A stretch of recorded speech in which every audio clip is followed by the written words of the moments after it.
This episode of the Golf Guru Show is brought to you by InVeedHemp.com. As golfers, you know the game creates wear and tear on your body and mind.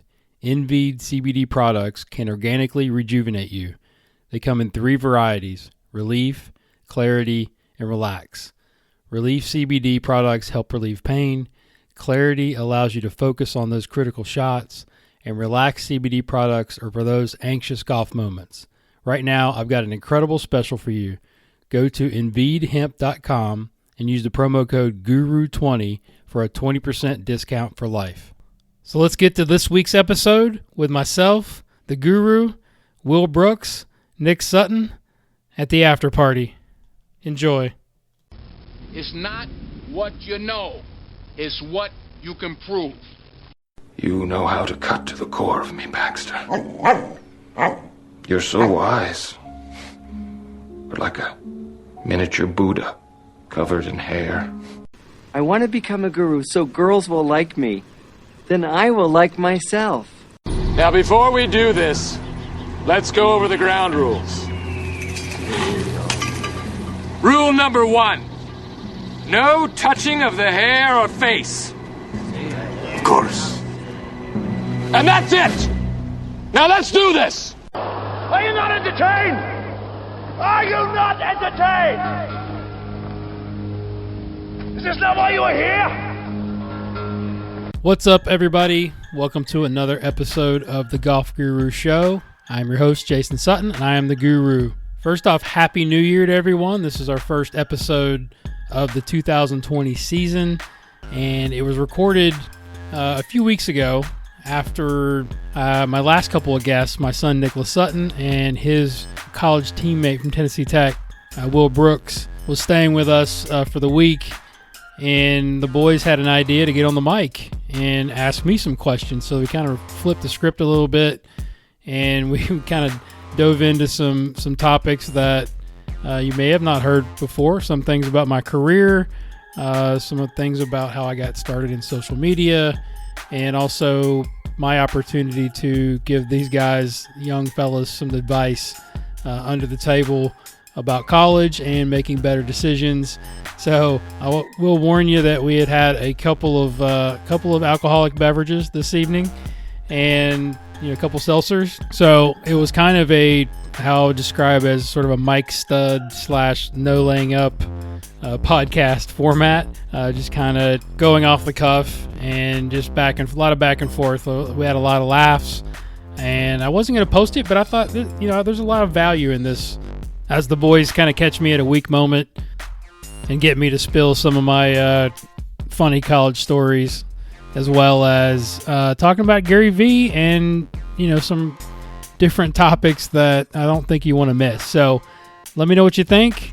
Happy New Year. We've got some awesome guests coming down the line that I'm very excited to share with all of you. And once again, thank you for all your support during this project that has almost come 2 years. It'll be 2 years in May since my first episode, and we've come a long way, and I'm super excited to see what happens here in 2020. So I will do a goals and reflection podcast here soon when I kind of get my thoughts together.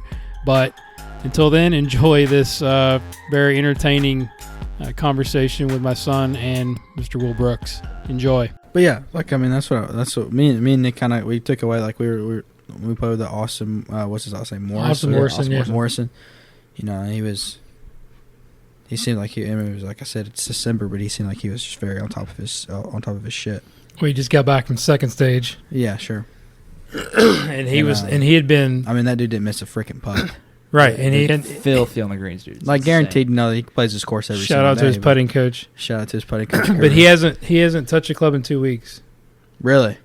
That was the first time. Yeah, he took some time off because he was grinding and yeah, sure, absolutely. Second stage and he missed, and so he was just kind of.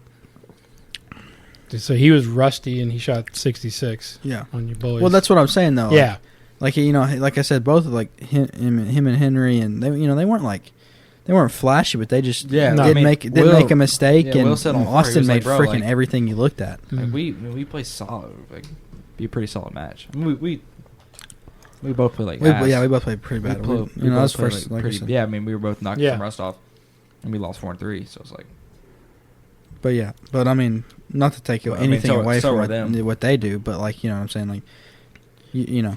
Well, it's like the difference between a mini tour player and a PGA Tour player. Absolutely, yeah, just a little thing. You can't look at it with the naked eye and go, well, absolutely. This is why this guy doesn't do it. It's the little, it's so much the intangibles.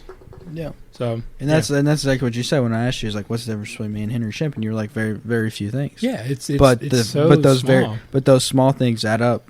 Absolutely. To, you know. So. Yep. Does it make the boat go faster? Absolutely. Will it make the boat go faster? Yeah. Talk on that one real quick.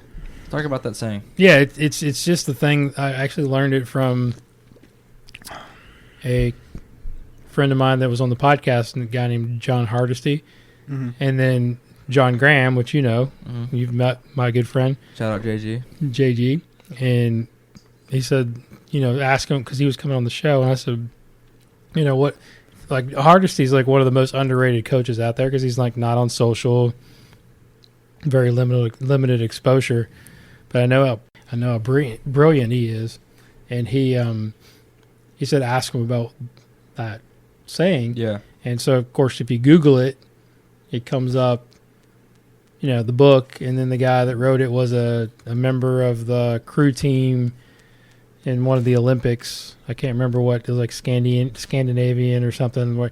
Not a really good team, but basically the whole gist of it was they made a pact amongst the team, and this goes for all you high school and college teams out there. It's like any decision that you make daily, like it doesn't matter what it is like, will it make the boat go faster? Mm-hmm. Right? And if it doesn't, then you don't do it. Absolutely. Right? It's like decision to go to the gym or to go to the bar. Yeah. Okay, well we go to the gym. Right? Sure, so it's like, will it make the boat go faster? Yeah. That's the mindset. And these guys like shocked the world and won the Olympics. Yeah, sure. And they you know, broke all these records and stuff. But it wasn't because they had extraordinary talent. They had a collective mindset that allowed them to come together and say, let's make better decisions and let's do things on a daily basis. It's not like, all right, well, let's practice really hard before the tournament. It's like, let's prepare for the tournament 2 weeks out. Yeah. But in this case, like if you read the book, I read the book, and it's like this was a 6-month deal. Oh yeah, for sure. This was like really, really, you know, a long way ahead. Well, yeah, it kind of just goes to show you that like if you do the right, you know, you do the right things, you put the mindset, you put the work in, like there's nothing you can't do. Yeah. Literally, you know what I mean. So, well, and it also reminds me, and this again, we're just shooting the shit here, but the lunch I had today with Sean that I played with today with my student, and we were talking about human behavior, and he said this was he ran across an interesting study coming from Stanford actually from years ago, and they basically did a research project where with 4-year-olds, okay, and you can think about this as how it sort of equates to like as you're growing older. They had 4-year-olds, and they said, all right, I'm going to give you 2 cookies. You can eat 1 cookie right now, but if you wait 10 minutes, you can have both cookies, okay? And they pulled 100 kids. They did it for 100 kids. How many of them do you think took 2 cookies? Like at the moment? Probably maybe 5. It was like, I think it was like 40%. 40%, yeah. Okay. But wait, both of them because they wanted it now? Because they're so like instant gratification. Right. Okay, I want it right now. Yeah. Like they didn't have I take a golf lesson and it better work tomorrow or like it's shit. Yeah, right. You see what I'm saying? Yeah, which I feel, but to be completely honest with you, I feel like that's a lot of tour players are kind of like that. Oh sure, 100%. A lot of golfers are like that. It's just golfers in general. Like but you make a change before a tournament, and if it doesn't work, you're kicked to the curb. Well, dude, it's just like the thing like they said with Francesco Molinari. You know, he had that change in his swing like 4 years ago, and it's just now working benefit. You know, but he's stuck with it. And look at him, he's a machine. Well, he's also hired a bunch of other people that helped him. Well, James Ridyard. Shout out to James. Yeah, Nick. But, you know, like they talked about. So the rest of the story is they followed those 40% that actually chose the 2 cookies Yeah. the rest of their lives, and they were more successful in life, relationships, business, Yeah. whatever, in just the general overall success than the other ones that took the 1 cookie. Really? So, Well, I mean, that makes sense. I mean, it's 'cause, just it's a random study, but I'm just saying like Yeah, sure. that sort of epitomizing the world right now. Wait, so 40% of them took the 1 cookie. No, 2 cookies. 40%. The took other 2. 60% Okay, I took got you. 1 cookie. I got you. 60% said, "I want them now. I don't give a crap about the 2 cookies. I just want the cookie now." Okay. The 40% that took the 2 cookies were more successful, Right. Yeah. Sure. Absolutely. overall. Okay. I'm on. The I don't same know. It's again, No, I mean that makes sense. it's one research project, but it kind of shows you Yeah. like a little bit about, all right, this is sort of where we're at. Patience, Yeah. Absolutely. and that's the thing, and I've been very fortunate to be a mentor to a lot of people coming up in the business. Yeah. They come ask me for questions, and ask me questions like what to do, and I'm like, the number one thing is like you got to be patient. Like there's nobody in the top golf magazine top 100 that's like 28 years old. Yeah. There's a reason for that. Yeah. You don't have no experience, right? It's just like, I mean, I don't care how good you think you are, right? So it's just kind of, and that you don't want to hear that when you're 25, Right. Yeah. Sure. but it's reality. Like you just got to be patient and keep your head down and kind of keep moving forward. But that's kind of Shout out Seth Mers. Seth Mers, Robbie failed. I mean, like, I guess something that I really don't know the story, and I get a lot. Like, Will asked me today, how did you get your name, Golf Guru? The Guru.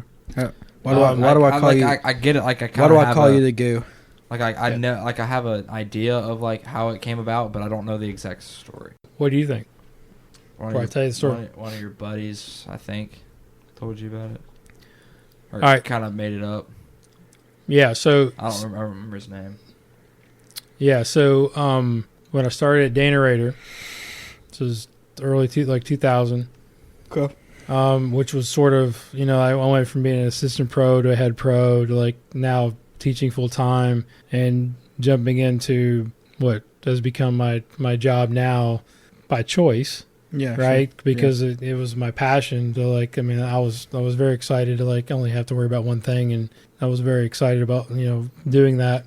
I've never been one to like sit still. Right. So I'm always trying to learn and get better. So at that point, I mean, early 2000s, again, we're barely into the internet. Yeah. So I was still, the best way to like learn stuff was to read, right? So I mean, you can look behind you, you can see my library.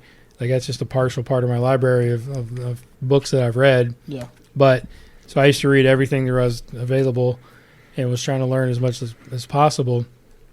So one of the teachers at Dana Rader, we had like 7-8 teachers at one time, would watch me teach, and I'm always quoting people and quoting books and this and that. So he was like, "Man, you're like the guru of like teaching information or whatever." So he just kept calling me the guru, and it just stuck. Like, and it was funny. Yeah. It was funny because there's many sports that I played coming up, baseball and basketball and football. I never had a nickname. Okay. Abe Really? Lincoln. I never had a nickname. Like Abe Lincoln was sort of the thing when I grew like a little mini beard at one time, but that never stuck. Like nothing. Abe Lincoln. I know, Called right? You Abe. Right? Yes. Abe Lincoln. That was it. I don't even know. Shout about out to this. Lee Williams. He'll never listen to this podcast, What? but I mean, it was I'm not. gonna call you Abe. I never Lee never Williams. had. Hold on. Lee Williams. Yeah, it was just a Where like Lee Williams from? St. Albans, West Virginia. Like, it's, Okay. yeah, no chance. So, Because one of my buddy's dads, his name is Lee Williams. okay. He played baseball. I don't know. He was Yeah. just making sure So, anyways, like that was like no.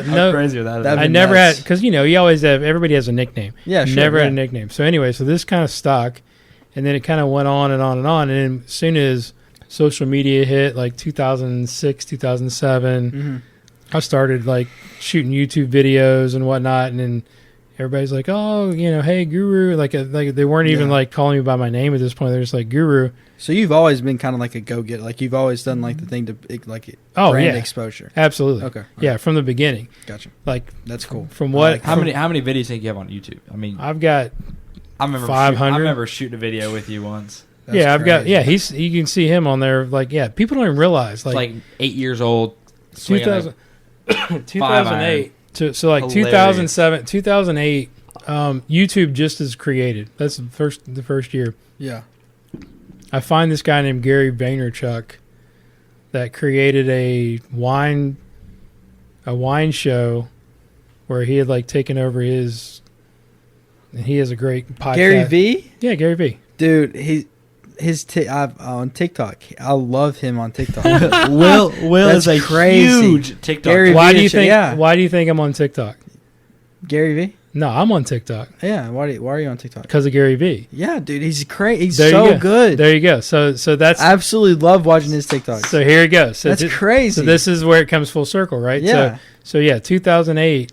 I find this guy Gary V. Yeah. And I just got into wine and whatever. It wasn't even about that, but it was just like I'm trying to like when you're an adult and you're like trying to make money. 2009, like there was the whole depression, basically for Right, us. yeah, okay? yeah. The downturn economics wise. So we had to like reach out to like, all right, how are we going to fill our books? Before it was like everybody, I'm like full for like 3 months. Okay. Now I got to work for it. All right, this social media thing comes up. I have no clue how to like shoot a YouTube video or nothing. Yeah. Gary Vee comes out with this book called Crush It. Mm-hmm. You can see it. He's got 4 books. I've read them all. So he comes out with this book called Crush It and kind of gives you the blueprint of like, all right, you need to start a blog, which I've got. You need to start a YouTube show, Facebook, and Twitter. Yeah. Twitter is brand new. Yeah, like Just started. barely, Okay. yeah. Just started. Okay. So that's how we started Was the deal. Instagram went out then? No, Instagram wasn't out there yet. So that's how it started. So I started a YouTube show called Guru TV. That's You why can go your Instagram's good. I got you. Okay. So you can go, yeah. So that's why, yeah. So when I started my Twitter, it was like on playing golf or something stupid.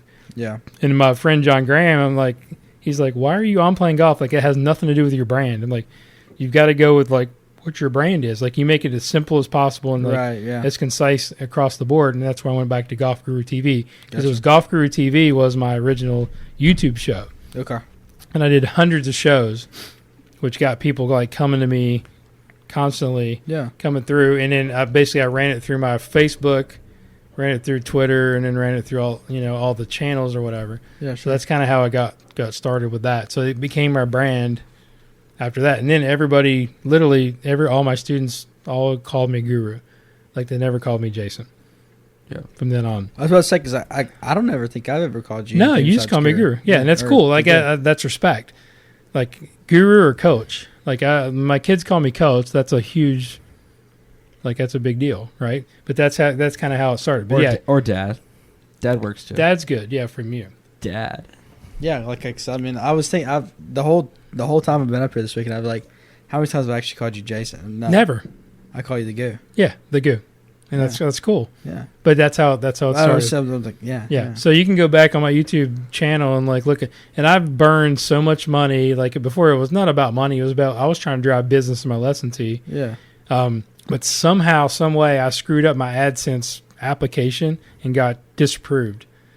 Like I could be making, I've got 1 million views on my YouTube stuff, and made nothing from it. Really? Yeah, Yeah. sure. Because I just screwed up something back in the day. I like screwed up my AdSense deal where you can make money from clicks, and That's it just never worked. Trash. So That I is know. absolutely tragic. So, anyways, that's the story. I want to ask a question about. Yeah. I know you ask this to a lot of people, but is like being where you're at right now, like being successful and stuff. Is there anything you would have changed differently? Because I know you talked about playing baseball and you talked about playing golf and stuff, and like you wanted. Obviously, you low key tried to play.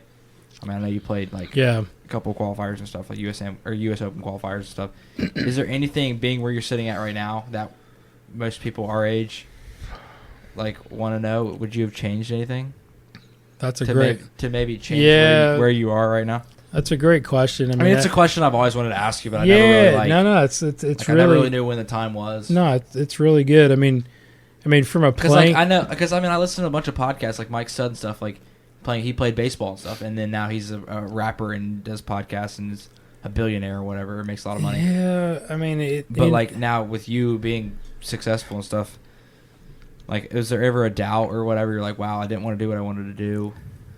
well, the way my career went, like as far as teaching goes, I don't think I would change a whole lot. I mean, it's almost like Like it kind of happened for a reason. the only yeah, absolutely. Like it's like everything that happened was sort of for a reason, but absolutely. the thing that you got to be aware of is like how do you respond to adversity? Mm-hmm. That's the key. Because I've had plenty of failures in my life. I fucking love you. That literally spurred me on for later success. Dude, this is so like this is oh my right. God. This is what I like 100%. Like this is so with my story, it's like starting out. Everybody wants when they're in the golf business. Everybody's like, I'm going to be an assistant pro. Yeah. I'm going to be a head pro, and that's going to be the deal. Yeah. So I'm trying to think like if I sort of go through like two scenarios, right? Obviously, we'd love to be a player. Like, I mean, I never had the speed. Okay, yeah. I had the game. Like,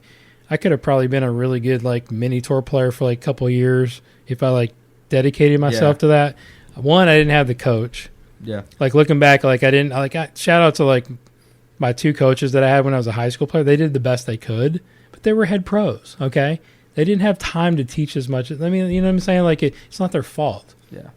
And I still see that my very first coach that I had, I see him at PGA meetings all the time. He's in Hilton. It's a great guy, but I think it's not his fault. But I mean, I don't know that I had because I wouldn't play the tour. Everybody says they want to do that, but I was made to be a coach. Okay. Yeah. I was made to be a coach. So once I got into the deal and like I was an assistant at Berry Hills in West Virginia, and I literally got, I wouldn't say I got fired, but it was just like, all right, you're going to have to move on. Like a lot of, back in the day, like they would like, a lot of head pros would say 3 years and like you need to like find another job. Like that was sort of like the way they wanted you to go. Really? Yeah. Okay. So it's like that way they keep you moving forward, right? Okay. And I was good with that because I was like trying to get into a bigger section, which is the Carolina section is the largest section in the country. Okay. Yeah. So it's the largest section of 41 sections for the PGA. So, and we knew, my sister-in-law lived here, so we were like, okay. I got very fortunate to get on at Northstone, which was the like a brand new club. Like it hadn't even opened yet. Charlotte? Yeah, Huntersville, like very like north part of the city. Okay. Right? So I got an assistant's job there 1 year in, and the head pro leaves. Yeah. And I get promoted. So another baller there. Yeah, another experience there, right? So it's like we got two assistants, and then so now the guy that I'm equals with, I'm now his boss, which is kind of weird, right? So and again, I'm 28 years old, like have no clue what I'm doing. So and this leads up to my failure. Okay, all right. So once I get in that, I'm trying to do the best I can. 2 years later, I'm like, I've had 3 general managers at this point. They keep turning over. Then I'm failing miserably because there's really no direction. I mean, it's not completely my fault, but it was just that I just didn't really have the experience. Okay. And there's a lot of other X factors that go along with it that I don't want to get into because I have to call out some people. But anyways, so, I'm like on my way out, and my third general manager comes in and says, hey, we're cleaning house. We want to bring in our guys, and we're going to give you your severance package. But I didn't get fired, but like basically they let me go and gave me some money and said, see you later, which was the greatest thing that ever happened to me in my life because now I'm forced to go, all right, what do I really want to do? Right, exactly. There's my failure, right? Yeah, sure. So there's my failure, and I'm going, all right, in the midst of it, the last year that I was a head pro, we had a satellite golf school on our property. Mm-hmm. And a young lady there, Jennifer Shillington, which became a very good friend of mine. I used to go and like in my spare time, I'd go watch her teach because she taught some tour players. She was a really good teacher, and she knew that I love teaching. I just wanted to teach. And finally she's like, "You're miserable. Like, what are you doing?" I was like, why are you at your job right now? You need to come work for me. So she actually offered me a job, and I was so scared. It was literally Brittany was just born. Really? Yeah. So our daughter was just born. So I'm making a whopping $45,000 a year, which is like a lot of money in 1999, and I'm going, I can't give that up. Like, what I mean? I'm scared to to think bigger. This is at Northstone? Yeah, this is Northstone. Okay. This is my first big job. And I'm like, so anyways, my fear sort of held me back. And I should have just jumped in and said, let's go teach. But I was scared, right? I mean, I had a family to support. So during all of this, are you still doing research and stuff to kind of like No, I'm like I'm not even thinking about teaching, right? Okay, I'm okay. thinking I'm trying You're I'm like- trying to order merchandise and run golf Yeah, tournaments yeah. and figure out why, Mr. Havercamp's complaining about, slow play.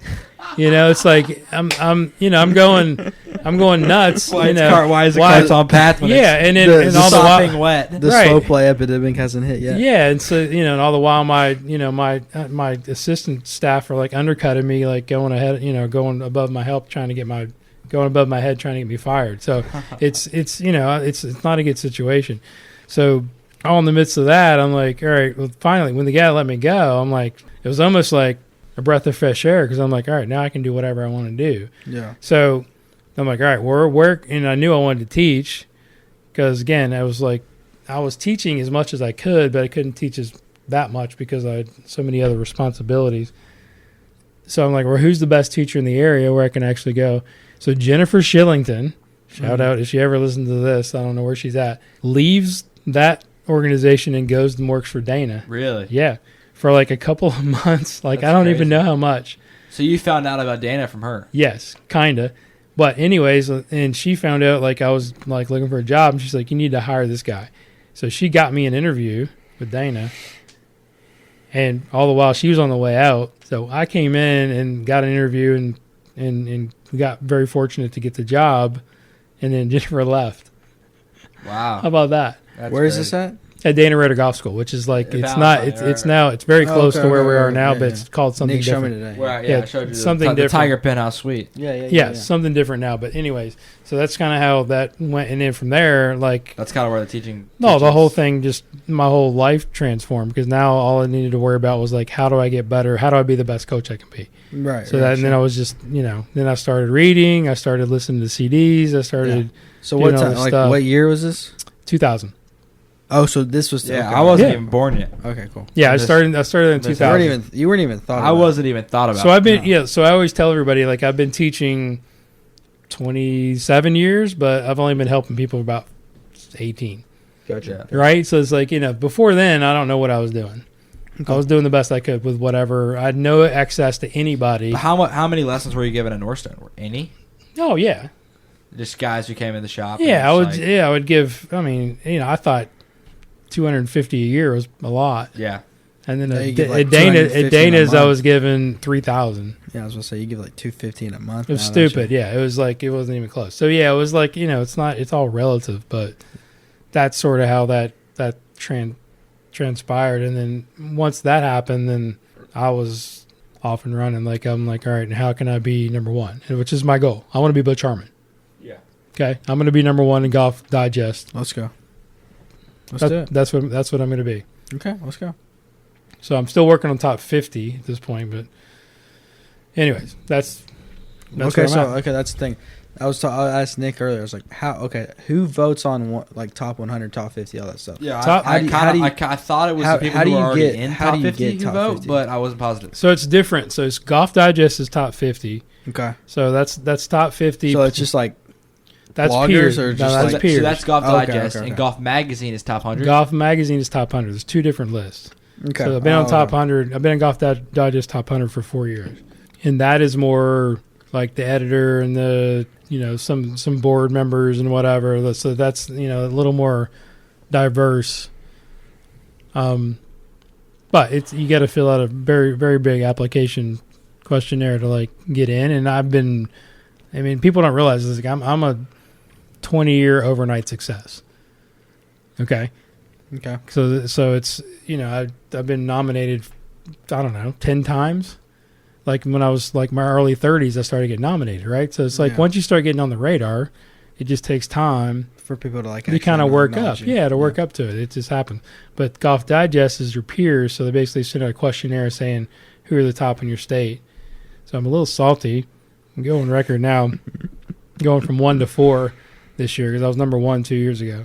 Okay. In the state of North Carolina, I'm number 4 now, which is Who's still won? still a huge honor. David Orr, good buddy of mine in Pinehurst, he's putting coach. Pinehurst. Okay. But I mean, we've sort of the top 4 are all top 100 So, coaches, so okay. it's kind of we've all flipped around the last couple of years. But Does that have to whatever. do with anything of like who you have like as, like your coaching?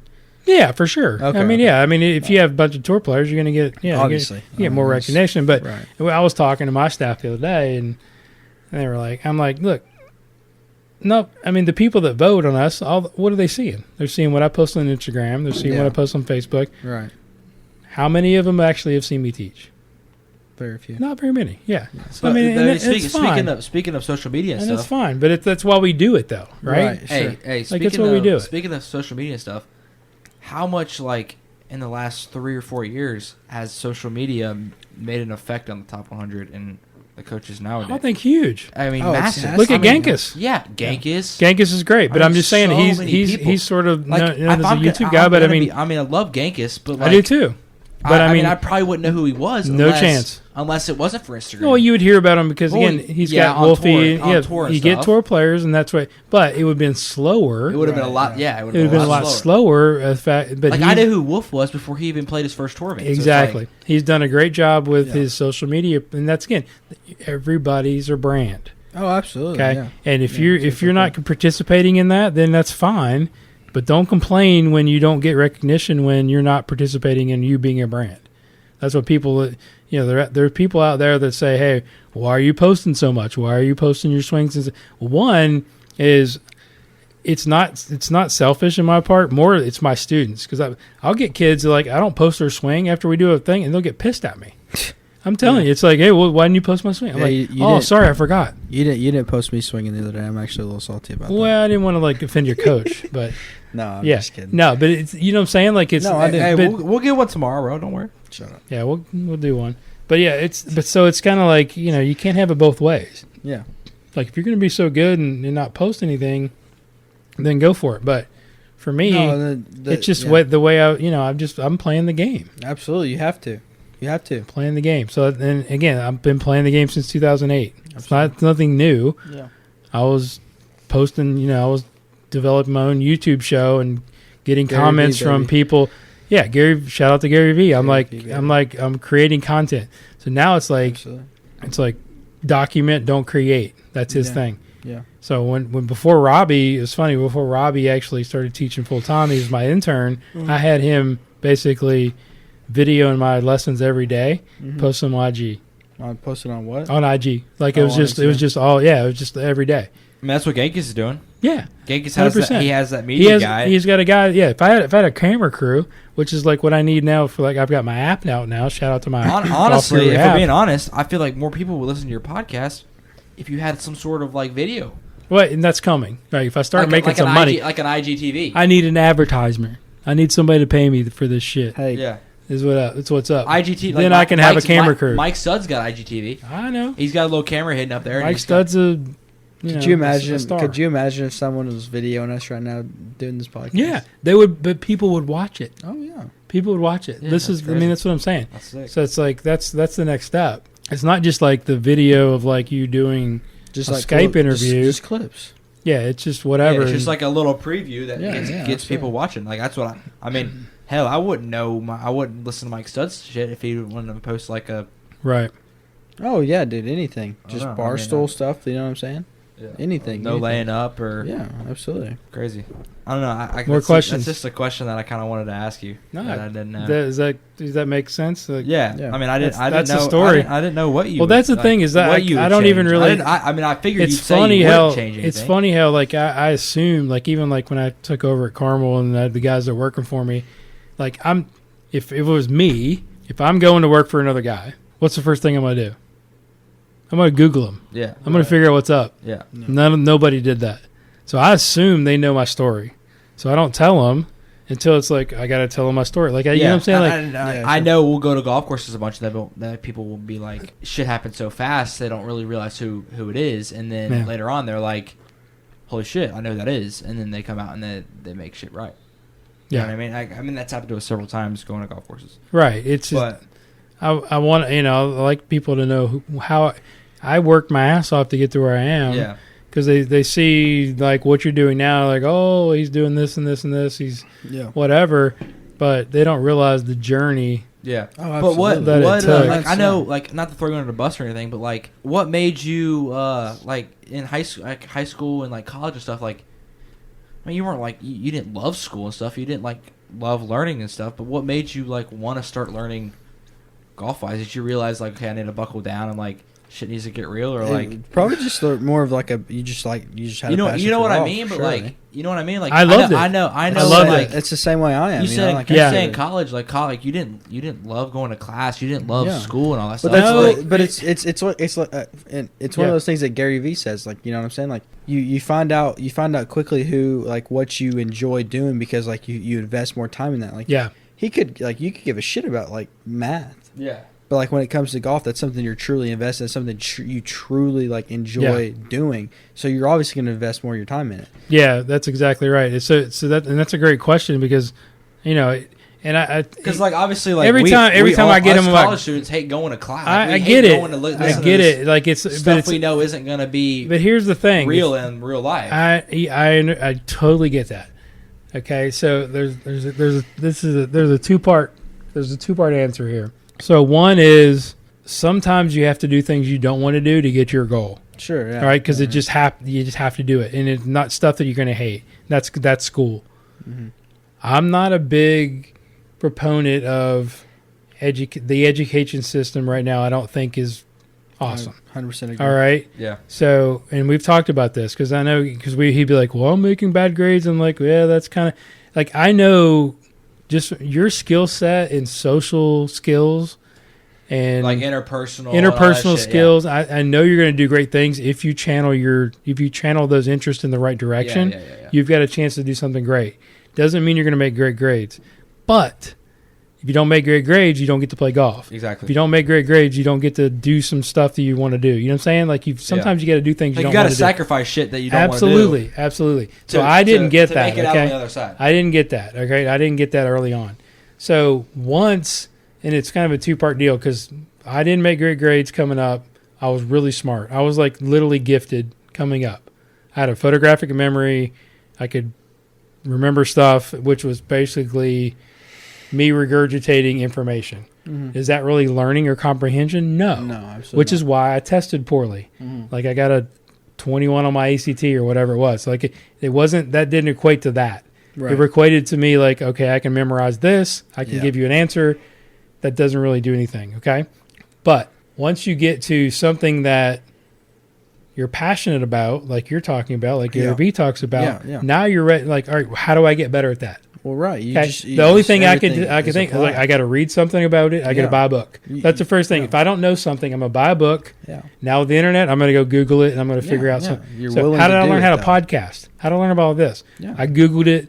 I've watched and hundreds of that's YouTube something videos. that I've learned growing up is how much like direction wise, like if you don't know how to do it, like you're not gonna go hand it over to somebody else to do it for you. No. You're gonna figure out yourself. That's right. How to do such things. That's Which, it. I mean, I've observed and stuff like that. Well, hopefully, yeah. Then whatever you think of me, it's like I've figured I'm a very good problem solver. Yeah. Okay. Yeah. With stuff I don't know how to do. But that's something but you don't just that doesn't just come like you're born with. No, I feel it's like not. that's a skill you're born with throughout your life. You think it is a skill you're born Yes, with? yes. Maybe. I don't know. I mean, You don't what'd you just learn how to become a problem solver. no, but it's trial and error. Like it's It is. it's actually action, right? So it's like thinking about what are you going to do?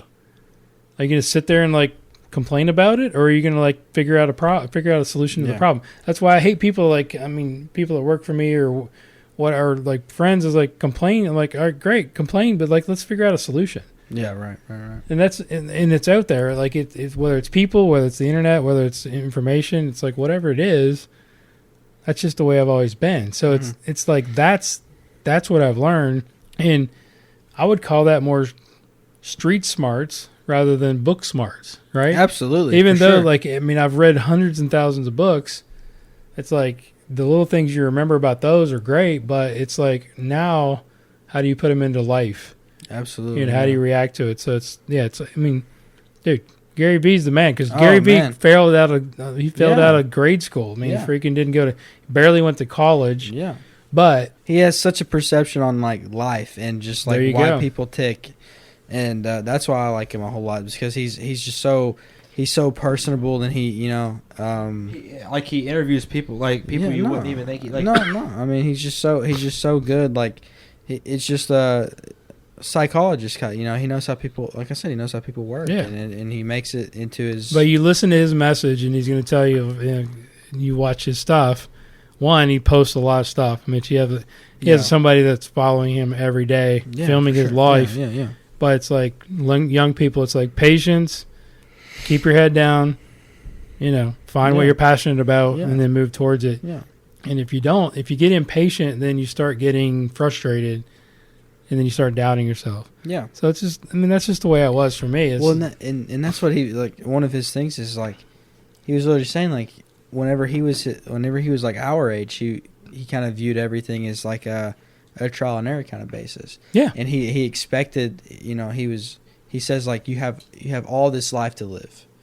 You know what I'm saying? And he says people put so much pressure on people our age to, like, figure out what they want to do. And in his brain, he's like, you have so much. This should be the time where you're experiencing different things. You're doing different things, and then in the later times is whenever you're trying to do. You know, you figure out what you want to do, then you can do everything you want to do in your life. Trust me, it's like, I mean, I'm 50 now, right? Like, I don't feel like I'm 50, but now I can reflect on the time. Yeah. Back, right? It's like now, like, when you're in it, like, you guys are 18 to 20, you're in that mindset. Yeah. You know what I'm saying? Like, you can't think about that. Mm-mm. You can't think about the long run. That's the difference. So he's just trying to say, all right, well, this is where I'm at now. Like, Gary's 44. Yeah. So I mean, he's like not that much younger than me. So he's kind of in that same genre. Yeah. And it's like, we're just trying to project back on guys that are your age, to 25, and go, hey, just chill, man. Everything's cool. Yeah. Don't be overzealous. Yeah, that's the thing that I think, like, that's the hard part. Because I mean, if I'd have had somebody, I just wish I'd had somebody to tell me that when I was that age. Yeah, for sure. You know what I'm saying? Like, that's what I'm trying to portray to, like, the young coaches now. Is like, I wish I had somebody to tell me, take me under their wing when I was 25, and I would have been so much better 10 years ago. But like another thing More is drink. like, but like another thing I think about is, like, for us, like, college students that are, like, playing Division I golf, and obviously, like, we're here to play golf, you know, but we also like you want to have your college experience. Like, how do you separate the two? You know what I mean? Yeah, no, you do. Like, if you're trying, like, you want to do the best that you possibly can. You want to get better at golf. You want to do everything you can. Yeah. But you're also in college as kind of like you're obviously going to class with regular students, and you kind of want to do what they're doing, but you're also an athlete. How do you separate the two? You know what I mean? Well, it's difficult, but you have to be, first you got to understand you're a D1 athlete. You're different than the others. You're different, yeah. You're not the same. You're not the same as everybody else that's going out every night or whatever, on every Thursday or whatever. You know, it's like you're not the same person. So again, it goes back to, will it make the boat go faster? Yeah. Right? So it's like, so you kind of have to sacrifice some shit. Absolutely. In college. If you want to be, and what did I tell you? Like, after your first semester, I'm like, all right, you got to make a decision. Do you want to be Scott Stallings, or you want to be nobody? Mm-hmm. That's it. Like, talking about long run, right? Yeah, long run. Yeah, long run. What are you going to do? What do you want to do? How important is that Thursday night at Revolver going to be when you're a junior, second semester, and you're thinking about maybe starting to think about playing? Yeah. How important is that? Yeah, that makes sense. How important is that? Like, it's that. Like, there's again, gonna be time. I'm not saying you can make the other decision. You can go and have fun. You can go out, and every chance you get, you can play tournaments, and you can be mediocre. Yeah, but then you got those times where you're like. But when you look back, but then you get to where there's nothing to do, and you're like, wow, maybe I shouldn't have gone out. And I could have gone out tonight and would have had the exact same amount of time. Well, yeah, it's all timing, right? It's yeah, like, I get that. That's just the structure of your week, right? It's like, you know, it's like when there's times to have fun, there's times to not have fun. Yeah. So we're just talking about it's a good question. It's like, how do you separate yourself being an athlete from being an average student? And I'm like, you're not the same. For sure. You're not the same. Not. Yeah, you're Division I athlete. So you have to make those decisions where, you know, Do you want to be great or do you want to be okay? Absolutely. That's the decision you got to make. My opinion. What did he say? He wanted to hear my what? You just wanted to hear your thoughts on that. On if you want to be good or you want to be great? Well, yeah, kind of. He asked the question of how do you separate being an athlete from being a regular student, of like having the opportunities to go out and have fun and stuff like that. And I was like, there's a time for that. Absolutely. There's other times where maybe then you have to sacrifice. Sure. Not going out. Yeah, I'm a big proponent. I'm a big person who I've got to have my off time. I've got to have those times away from the course, away from the books and whatever, just to be sane. Because if I don't, then I'll go crazy, and it just won't be. I won't be productive. That's the one thing that I've learned. So if I don't have my off time, then the productiveness that I have goes down by a crazy degree. But at the same time, you have to understand. You have to know when to just kind of dig deep and get the best out of everything. And like you said, you make your sacrifices. Yeah. It's a fine line, in my opinion. It's a fine line. It's a fine line between those two, because you can fall into complacency, whatever, everything else. But absolutely, yeah, it's a fine line. But yeah, so that's my you hear that kind of approach on it. He was just saying he said that he was he needed that time away a lot of times. Did you go? I mean, like, yeah, we have talked, but like, did you go through the things that I'm going through right now? Oh, absolutely, year? dude. Like, oh, absolutely. Where, like, you want to experience the whole college experience. I'm still in that stage, dude. But you like freshman year. I told you this. I was at Revolver every Thursday night. Yeah, every Thursday night I was there, racking up, whatever. Yeah. And and it's something that I don't take lightly. It's something that I take, like you said, it's one of those learning curves. You know what I'm saying? Yeah. I learned that, if I want to do what I want to do, then I can't do that. Yeah. Every Thursday. Look at your quote. Do you want to be Scott Stallings or do you not? Absolutely. That's the bar, right? I mean, you can use whatever name you want. You wake up the next morning. Like, I'm going to be completely honest. Like, I think about it every morning. I wake up on Fridays. It's just like, why did I do this? Was that worth it? Like, did I really what did I gain? Yeah, absolutely, sure. Going to Revolver and like what did I gain? Yeah. Like, well, and I'd say to that, like, I'm sitting here at workouts just. Oh, sure. Well, obviously, if we've got workouts in the next morning, then maybe it's not the best option. But I mean, there's times and places for everything, in my opinion. And the way I grew up, my parents were never. They have fun on their Friday nights. Yeah, just like we do, and just like y'all do. And and that taught me, like you can have your fun as long as you do it in a manner to where it's not affecting your daily life. Exactly. You limit moderation. You're like, okay, I get through my week. I do what I need to do Monday through Friday, and then Friday night, you set out your day. Friday night, okay, Friday night, if I have a few too many mimosas, that's cool, whatever. Yeah. But as long as it doesn't affect what I do during the week and my productiveness in my whatever aspect of my whatever I do, you're good. And that's kind of how I've always approached it. It's like as long as I'm not affecting what I do in my classes, in my golf stuff, then I'm cool. Then I'm good. You know what I'm saying? 100%. But when did you actually learn this shit? Dude, it's been, like I said, it's been. Like, there's no way, you realize that. Like for me, after first semester, I realized, okay, well, it's the first time you've been out of the house. First time I've been, he's on his own. Like, he's not, nobody's telling him to come home at a certain time. Right. So I get it. Yeah, absolutely. I feel like that's kind of a thing that a freshman goes through. Oh, yeah, first semester. For sure. And, see, like I said, it's been staying in Cookville has been, what it is. But, that's kind of how it's always been for me. It's like, as long as I got my shit done, I could do whatever I needed. I could do what I wanted to do. As long as I felt good enough about what I put out, what I got, what I put into my golf stuff or my work stuff, then I could take the chance. I could go do what I needed to do, what I wanted to do. Yeah. As long as I got my shit done during the day or whatever it has been. And freshman year was definitely a big lesson for that. But that's kind of how it's always been for me.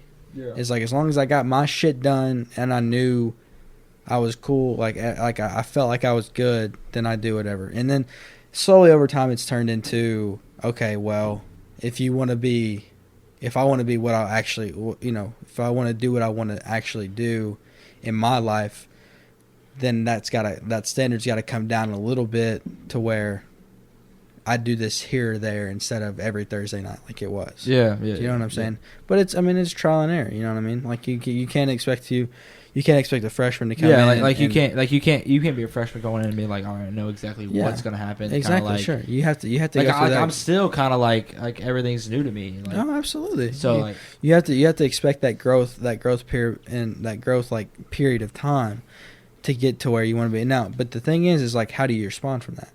Because that's a big thing that I've always kind of like compared, like thought about, is like adversity is the same thing. Like how do you respond? Like in my opinion, life isn't about like what you do. It's how you respond to certain things. How are you going to respond? Like do you like, are you gonna, like, you say you're gonna do this, but are you gonna actually do it? Like you say you're gonna come back to school and then like you're not gonna be hung over on practice rounds or whatever. Yeah. Are you gonna actually do that? If you do, perfect. Like let's go.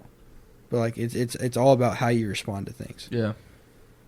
And I guess that's something you have to, like, obviously, like, with everything you have to fail to kind of like realize failure, why that happened. Failure is your best motivator. Yeah, fail and then like for us, like our last couple terms, figure it out. Yeah, absolutely. Like you have to do things and fail. Yeah.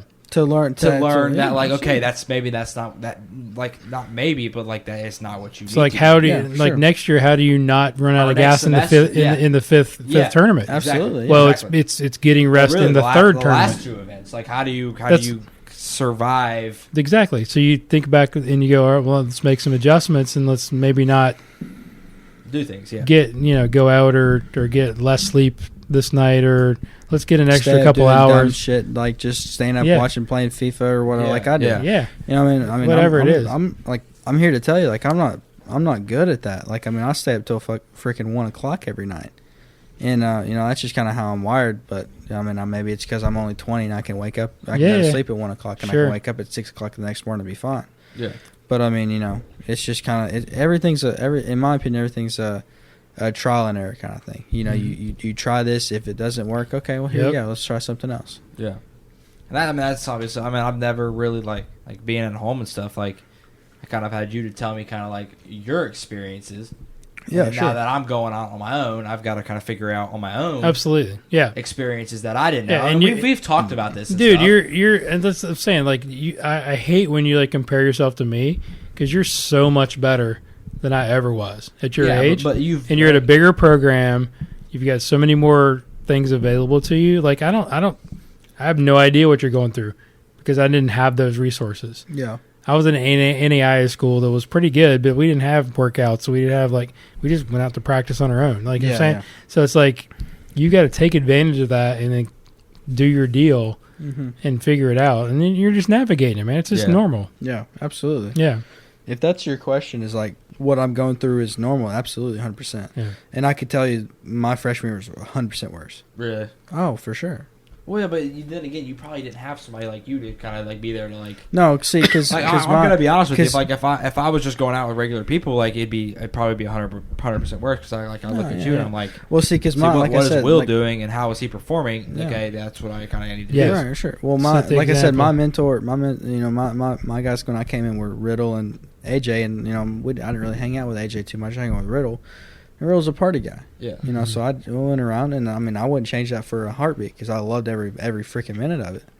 But I mean, it's one of those things. Like I said, like I told earlier, I'm very critical of myself. Like, what can I do better? Yeah. That's one thing that I learned. I don't need to do this every Thursday night. Yeah, every single Thursday. I don't need to go spend whatever amount of money I spend on whatever. It's a heck of a lot better doing that when you've won a championship. Yeah. Yeah. Something to celebrate about after you've sacrificed. Yeah. You know what I mean? Or you had a good tournament, and they say, let's let loose. Yeah, absolutely. When we got a week off or whatever. Yeah, but then being 10 times more. Absolutely. Yeah.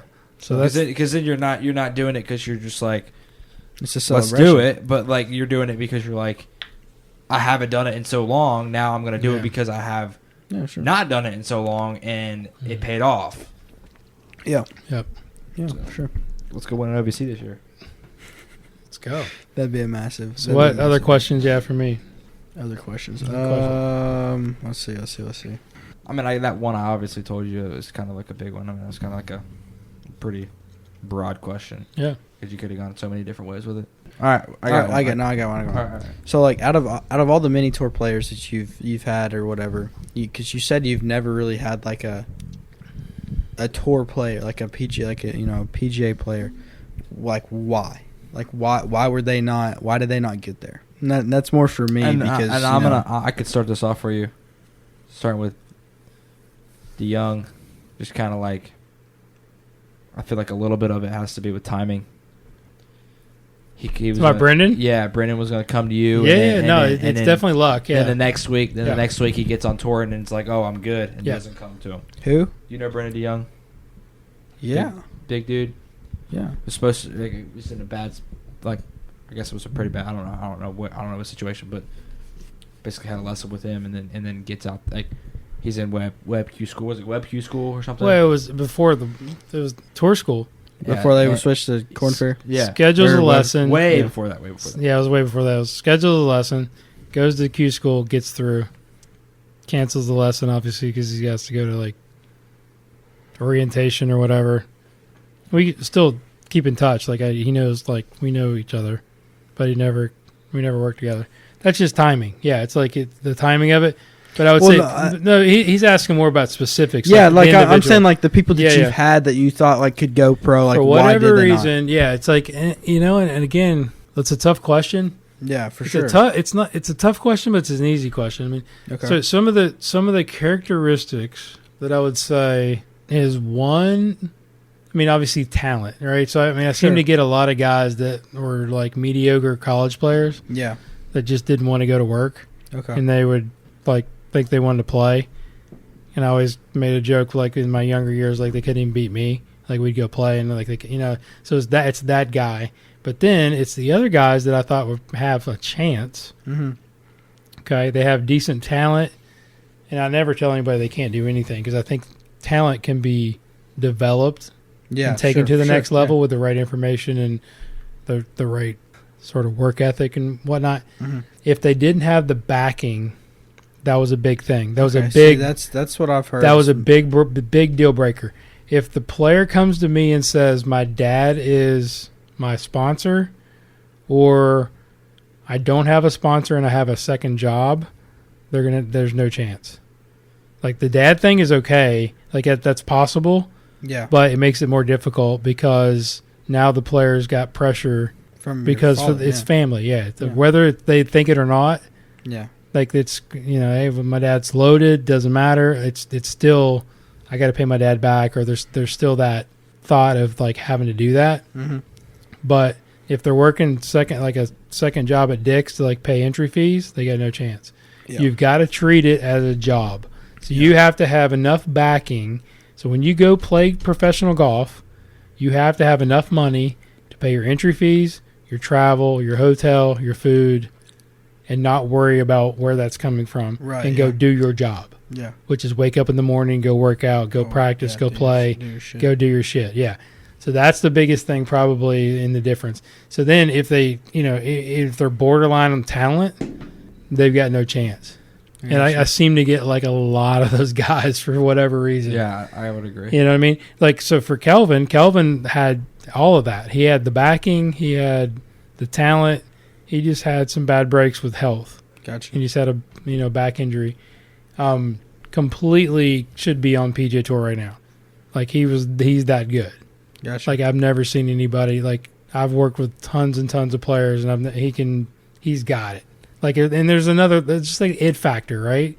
It's like you look at a player and you're like, oh, he looks okay or whatever. You watch him play, you work with them. They have that intangible. Yeah.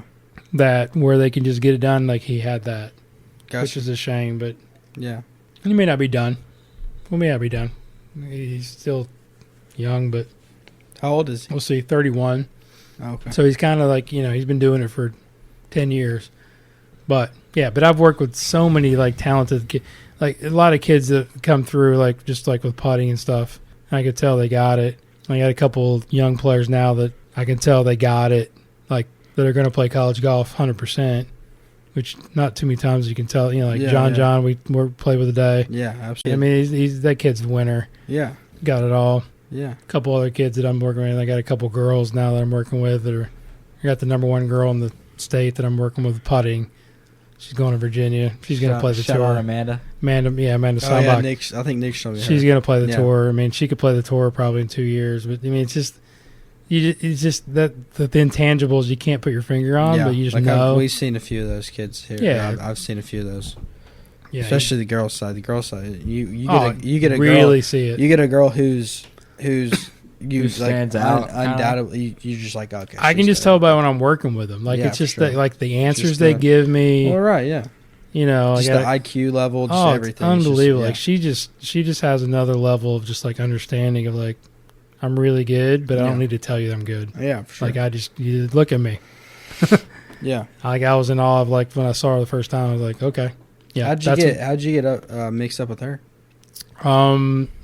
She came to me for an aim point.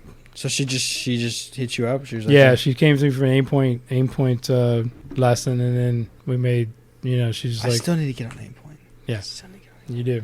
just a little And then bit. you just a know little she bit. wanted to do some more work on her putting stroke and stuff, and she needed that was her weakness. I mean, putting. yeah. All right. Tell us a little bit of like what's some of your funny some of your best memories from college, if you could.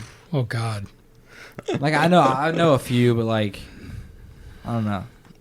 I know there's some more. Like just tell me like There's a few I can't tell you because I get arrested. I don't know if the statutes of limitations have ran out, but This probably the this doesn't have to funniest- go anywhere. If you yeah. Well, I mean, we're on I don't know who knows if we'll put this out, but the funniest one probably was because I live with 5 golfers. Okay. Where'd you go to And, college again? Glenville State College. So it's in Glenville, West Virginia. Okay, cool. And I mean, we got arguably our best player, Bob Sowards. Sowards. Yeah, Bob Sowards. Yeah, is yeah. like yeah. a And he's going to be on he'll be on the podcast. He's huge in, PGA professional. he's plays in the, golf, is filthy. he just got inducted into the Ohio Hall of Fame Okay. because he's like he was on tour for a couple years. He just went through Champions Tour Q School. He's 1 year older than me. He's 51. Okay. Just barely missed. So it's 62 Okay. in one of the rounds. So the They guy's said it was unbelievable. Like he's won everything there is in Southern Ohio. okay. So anyway, we live with like five guys, and it's interesting that like all 5 of us are all in the golf business. We're all either director of golf, teaching pros, Yeah. GMs. Like you got to notice like compared to our score, like the golf team was like the team. yeah, we were the shit. Like that was like the Like team. your of the school. like the golf team was like Our baseball team. I got you. Oh yeah, we were the shit. We had the part. We were do all the good parties. Yeah. We were the only successful team on campus, I think. Okay. Gotcha. So it was a good time. So anyway, where we stayed, you can imagine it's a super small town. yeah. One stoplight. Okay. Okay, so you can kind of get an idea. Like there's one stoplight, there's 4 corners, and then the whole campus was built on a mountain that kind of went uphill All right. like this. Okay, so we live on a house that's on top of like halfway up the mountain, and then behind our house was the courthouse. Okay, That's not good. right? It's not Yeah. good. Yeah. So when we walk out our door, there's like our little street where we park our cars, and then there's another couple little levels where there's grass. Yeah. Perfect opportunity to like hit golf balls. Okay. And downtown in the four corners were basically like a 7-Eleven, like a Citgo, Yeah. like there was just plexiglass and then gas stations. Okay. So countless evenings where we would maybe have a few too many beers, we would go out the back and then hit golf balls downtown. We would just crank 9-irons downtown, and you just hear golf balls just bouncing Just on the road. on the road and up against the plexiglass. Jesus. So that was not good. That's hilarious. So that was one of them. We had, I mean, I want to take Nick back to Glenville sometimes because it was really like we didn't have a home course, but we had a 9-hole golf course on campus that was just super cool. Like it was just like really short, tight, small greens. Yeah. Just one of those golf courses where you're like, all right, this looks easy. but you hit it sideways and you shoot 45. You know what I mean? Like that's where we qualified. Yeah. Okay. So you kind of figure out how to like navigate your way around this golf course, and it was just really neat.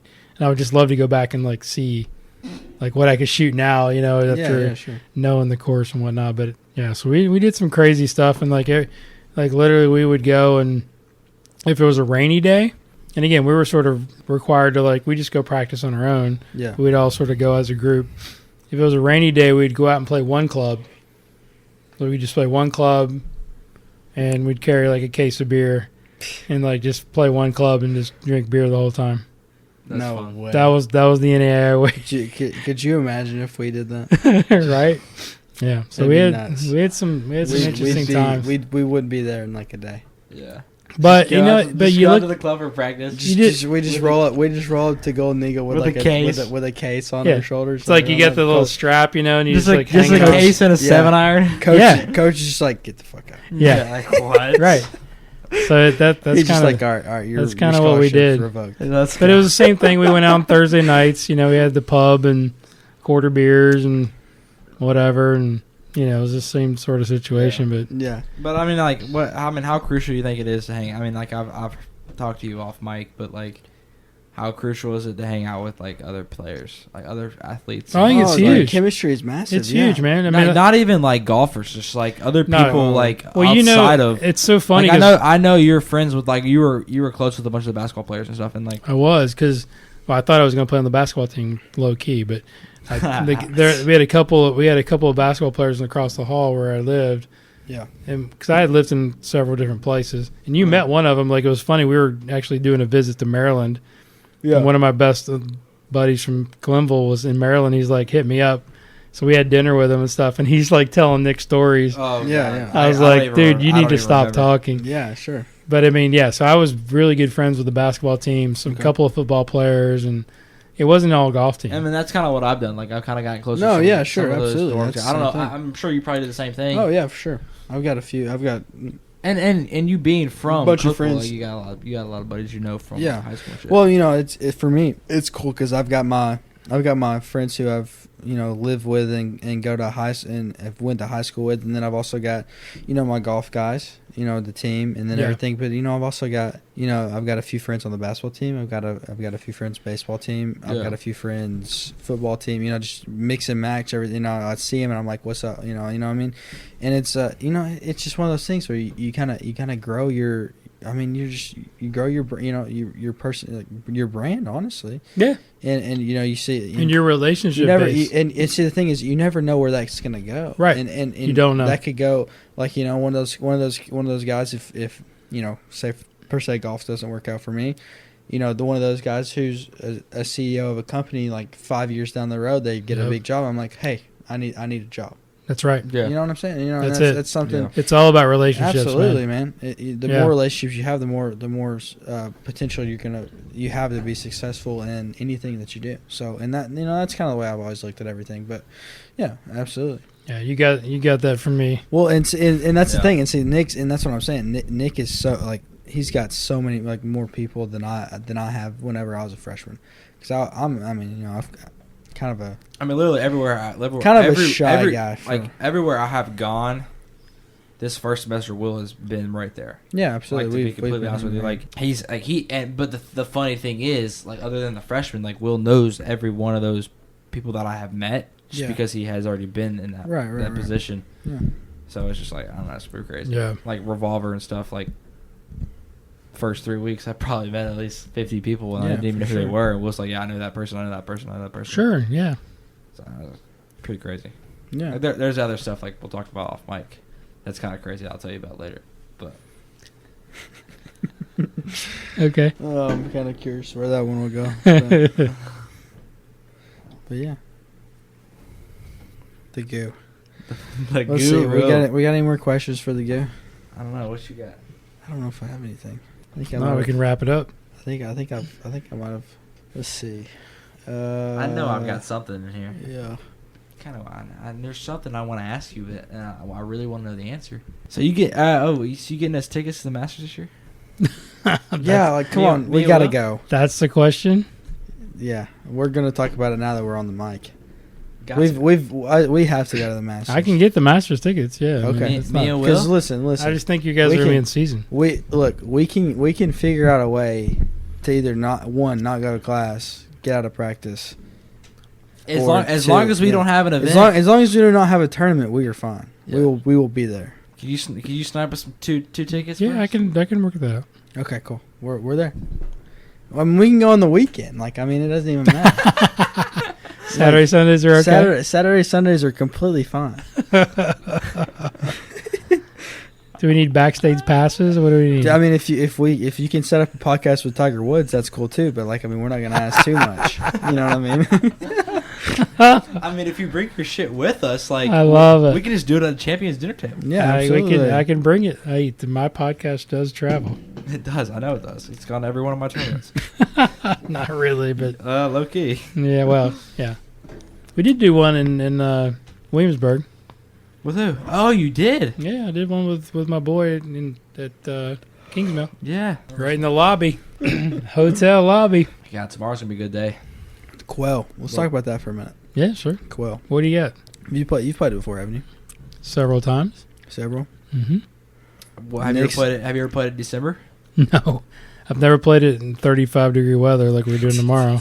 That's gonna be tough. So that would maybe be a little difficult, especially if you guys want to pump it back to the Oh, back we're pumping it tees. back for sure. Yeah. I might we gotta shoot play a back tees. 95. You said you weren't gonna play back there with us. Yeah, it's an ego thing, you know. It's like I I got to understand. make a decision in the morning. Yeah, I understand. But I would not love to play the back there. But Oh, I'm playing back there.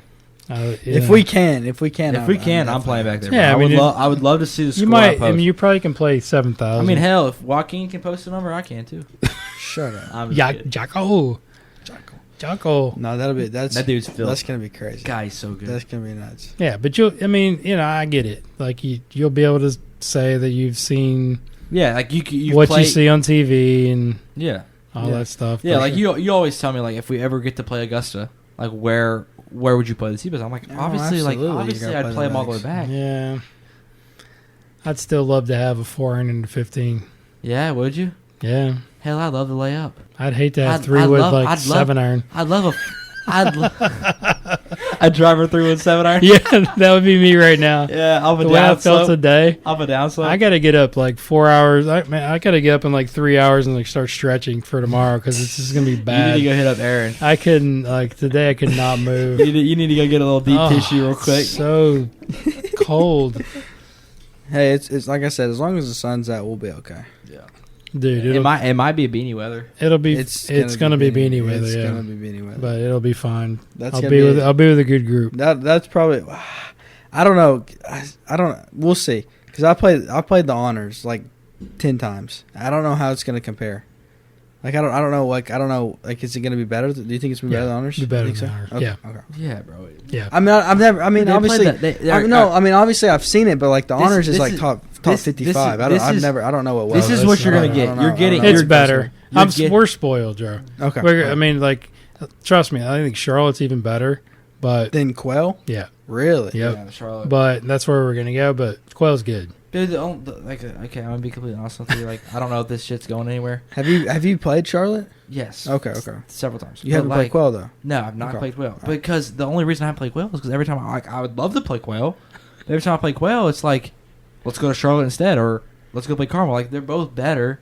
It's the fact that Quail has more money, one, Yeah, sure. and there's a tour. Would Yeah, you say I that? mean- There's a tour event there. So obviously, they're gonna make it as good as possible year round. I mean, I don't know. I mean, Not we played, really. we played Hilton Head in the off season. It was shithole. Yeah, I mean, we did. what was we- it? Harbortown. Harbortown? Yeah, it wasn't Harbortown good. was not good. Really? Yeah, Yeah. I don't know. I feel we like paid too. I feel like yeah. I mean, it's like Augusta though. Some of those courses, you know what I'm saying, like where they literally only care about one thing, and that's that tournament. Yeah, and during that year. That's kind of during yeah. the time That's year. the way Quell is. Really? But Quail's like obviously like Quail. So, like, if- Quail's in April, right? no, It's it's May. in, May. So Yeah, it's right. it's in It's right after that. So that they overseed. They start overseeding in like October, November, and it probably doesn't get good until about It'll be fine. I February. mean, we passed it Monday and we passed it today, and it looked like. It was It green, looked- right? it was yeah, very it'll be green. fine. It'll look very green. Yeah, you'll like it. Although It's good. Mackenzie said that that the greens are a little fuzzy, but I mean, still, like It'll be okay. It's gonna be good. Yeah, that's not a bad thing. I was when hoping they get faster, it can get really out of hand. I don't care sure. if they're fast. I would love it. Yeah, it was at the Pro Junior. It was really pure. When was that? Was it They're overseed? moving. Was it overseed? Yeah, it was. They were really pure. When was that? In the summer, August. August. Yeah, it was like Oh, August 20th or something. Yep. I got you. Literally right before I left. Me and JJ shot 70. Yeah, because your ass. Was that a dub? No, shoot, no. hell No. It was like 10th. JJ's good. Damn, these Dr. You better Peppers are hitting keep hard. hard, JJ. I'm trying. Oh, right. yeah, no. No more questions, and we're gonna shut it down. Let's go to bed. Yeah. What's up, everybody? Guru back here again with a couple of things before you jump off. First, big thank you to Will and Nick for taking the time. That was a fun little segment. Hope you guys enjoyed that. And, for coming on the show. Go and check out their episodes, the last 2 episodes that we've recorded, and check out their stories because they're both fantastic players. Will, going into his last semester of his junior year, is a incredible talent, and I think you're going to see great things for him in the future. And then hopefully the same thing for my son, Nicholas Sutton. So thanks so much. Follow those guys on Instagram and Twitter. They're all on the gram, as you know. Instagram, Will is at Will_Brooks_7. And then Nick is at Nicholas Sutton. Thanks again for our sponsors, nvtohemp.com. Make sure you use the promo code GURU20 for your 20% discount, and to Hack Motion Wrist Sensor Training Aid as well. Make sure you use the code GURU at checkout to get free shipping on that fantastic training aid. Follow me on the Twitter and the gram at Golf Guru TV, and make sure you go to the App Store and download the Golf Guru app. If you have a question or a comment about the show, you can email the show at golfgurushow@gmail.com or hit me up on the DM. I am trying to catch up to all my DMs. Thank you so much for all the love and all the questions from all the listeners out there. It's been incredible, the support, and I am trying to get back to everybody, I promise. So be patient. And leave me an iTunes review. That would be awesome. Give me a 5-star rating. Get me in good graces with Apple. And as I always leave you with the infamous Jim Rohn quote, study, practice, teach, and then pass it on. I'll talk to you next time. Thanks so much for listening.